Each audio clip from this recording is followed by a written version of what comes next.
So I wanted to tell you a little bit more about federal financial aid because it's a very important program both for our students and to be able to afford, obviously, to attend college. And then it's very important to our college as well because it is a revenue source. And frankly, about half of our students wouldn't enroll if they didn't have federal financial aid. So there's basically 4 types of federal aid or aid programs when you talk about financial aid.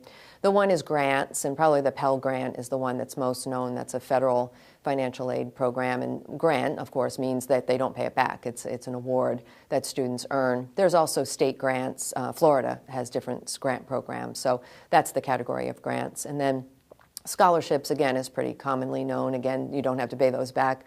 Those might be public scholarships such as Bright Futures, or they might be private scholarships such as our Valencia Foundation has a lot of different scholarships that really helps a lot of our students, or other kinds of private donor scholarships that students might earn.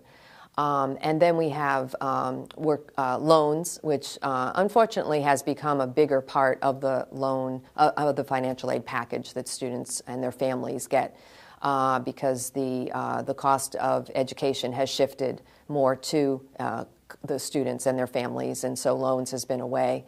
And there are subsidized loans, which means that the students doesn't accrue any interest while the student is enrolled. And then there's unsubsidized loans, where the loans do accrue interest while the student is attending. So there's 2 types of loans programs that are commonly known.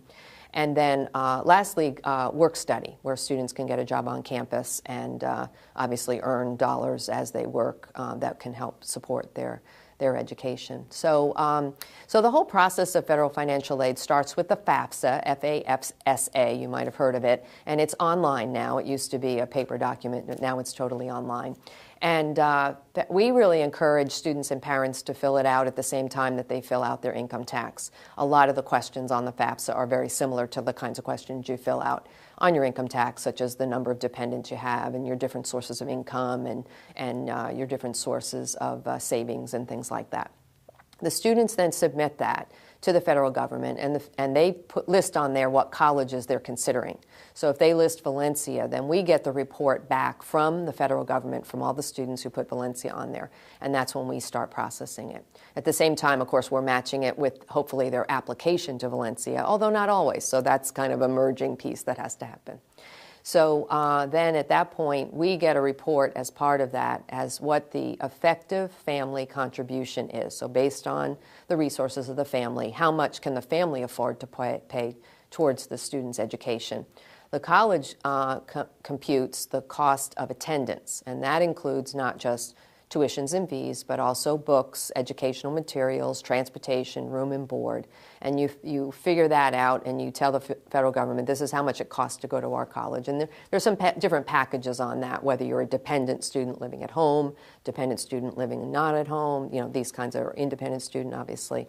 So you do different packages like that. So then we offer the student the aid, and the student has to accept every form of aid. If it's loan aid, there's some additional steps that they have to go to.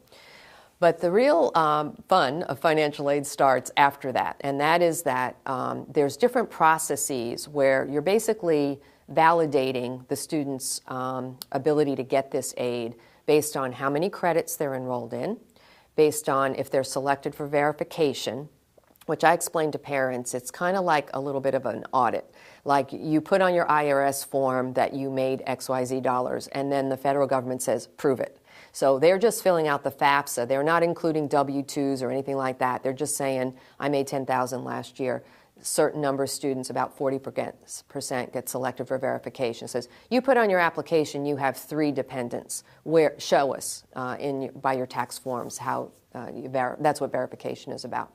We also have to verify that the students are enrolled in classes that fit the program of study that they've registered for. So that's called course compliance. So if the student is in a course that doesn't count towards their degree program, federal aid won't pay for it. So this is a constant transaction back and forth.